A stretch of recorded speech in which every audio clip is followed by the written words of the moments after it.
Bonjour. Plus belle la vie a toujours eu à cœur de coller à l'actualité.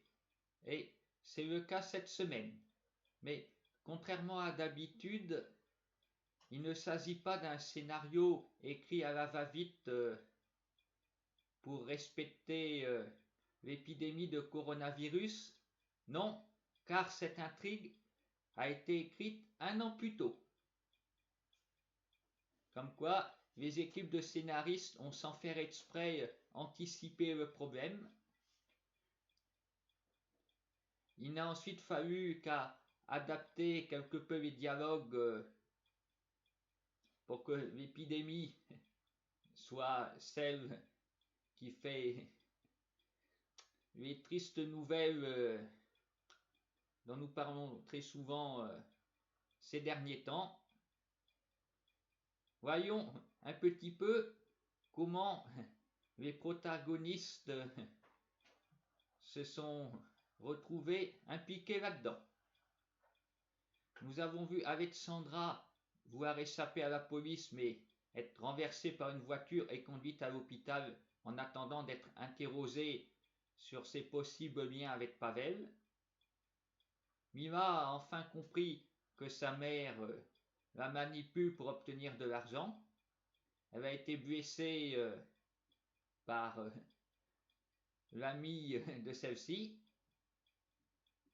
Elle se rend donc à l'hôpital. Et c'est là que tout bascule.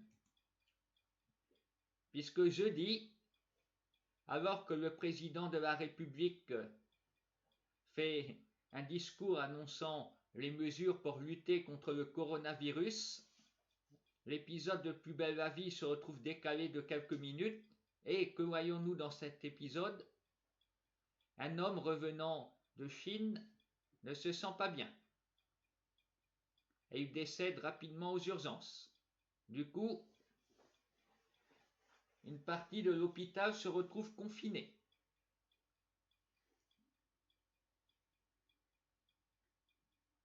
On peut dire que ce n'est pas de chance pour Mila et pas seulement Mila mais aussi Léa, puisque quelques mois plus tôt, elles se sont retrouvées prises lors de l'effondrement du gymnase et isolées en huis clos pendant plus d'une semaine. Et cette fois-ci, c'est dans le cadre de l'hôpital qu'elles vont se retrouver coincées.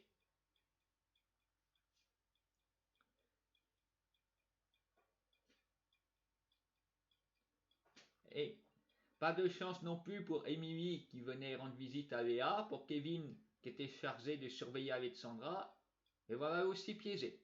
Mais à toute chose malheur est bon, Kevin et Emily vont peut-être se réconcilier.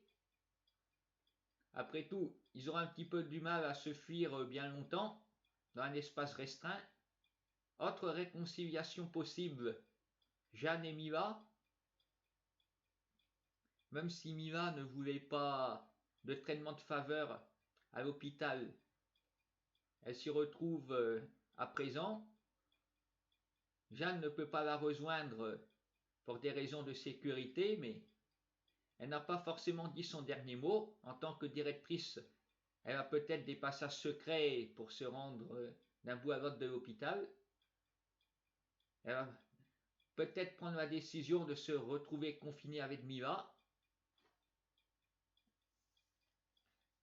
Et aux frontières de la mort, les tensions vont pouvoir s'apaiser.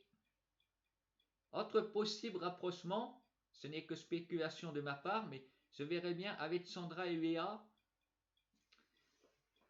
se rapprocher beaucoup.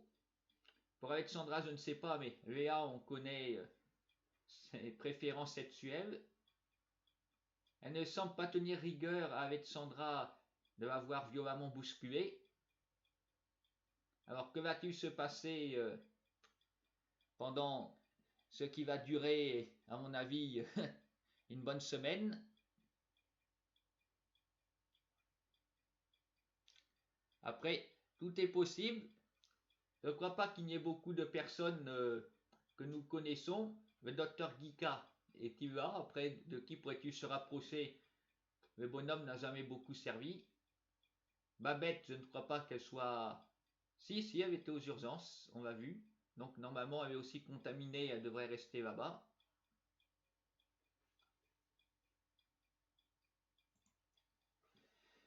Je pense donc que cette situation risque de durer et sans doute d'occuper tout l'espace médiatique de Plus belle la vie jusqu'à la date du 24 mars, puisque à ce moment-là, il y aura un nouveau prime intitulé Sans retour. Qui sera au centre du prime? Luna et Andrés. Nous avons vu cette semaine que Andrés avait un deuxième téléphone. Selon Francesco, ça prouverait qu'il a une double vie et une autre femme. Oui. Luna a fini par s'en convaincre, mais est-ce bien sûr? Il peut y avoir plusieurs explications, dont une autre avancée grâce aux indices d'Andrés. Il a tout perdu et n'a pas envie que l'existence de Luna soit connue pour pas qu'on s'en prenne à elle. Un mystérieux passé qui me laisse imaginer quelque chose. Et si Andrés était en réalité Pavel? Voilà qui expliquerait le deuxième téléphone. Il ne veut pas répondre devant Luna pour ne pas qu'elle découvre ses magouilles. Je n'avais pas pensé à lui jusqu'avant, mais là je me dis, tiens, c'est possible. L'homme est assez bourru en plus. Je m'imagine bien tenir tête à Samir.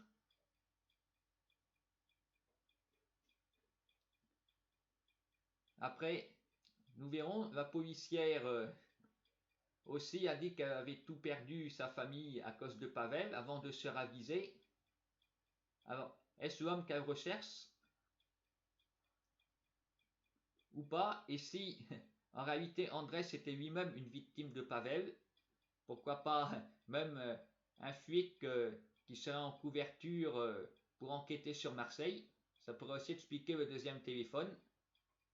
Mais alors, dans ce cas-là, qui peut être Pavel? Il va sans dire que nous imaginons que c'est une personne que nous voyons très souvent dans la série, mais qu'on ne soupçonne pas. Alors, bon, le psy d'Ariane, nous l'avons découvert récemment. Nous avons entendu parler de Pavel bien avant de voir cet homme. Je ne pense pas, bien qu'il ait quelques problèmes d'après son confrère. Vous avez soupçonné Adrien aussi, l'ami de Samia, le candidat aux élections. Il faisait aussi un bon candidat pour être Pavel. Est-ce que c'est le cas? Il est plutôt discret ces temps-ci. Nous verrons. Autrement, je ne sais pas. Qui peut être Pavel? Enfin, bientôt, Andrés sera sur la sellette durant le prime. Voilà, une attaque va se préparer. Nous en reparlerons d'ailleurs dans une prochaine vidéo. Alors, mon conseil, qui est aussi celui des autorités, restez chez vous, évitez les contacts, lavez-vous les mains à cause du coronavirus. Et profitez-en pour regarder Plus belle la vie. Et surtout, ne ratez pas le prime qui, je vous rappelle, est le 24 mars. Bonne journée à tous.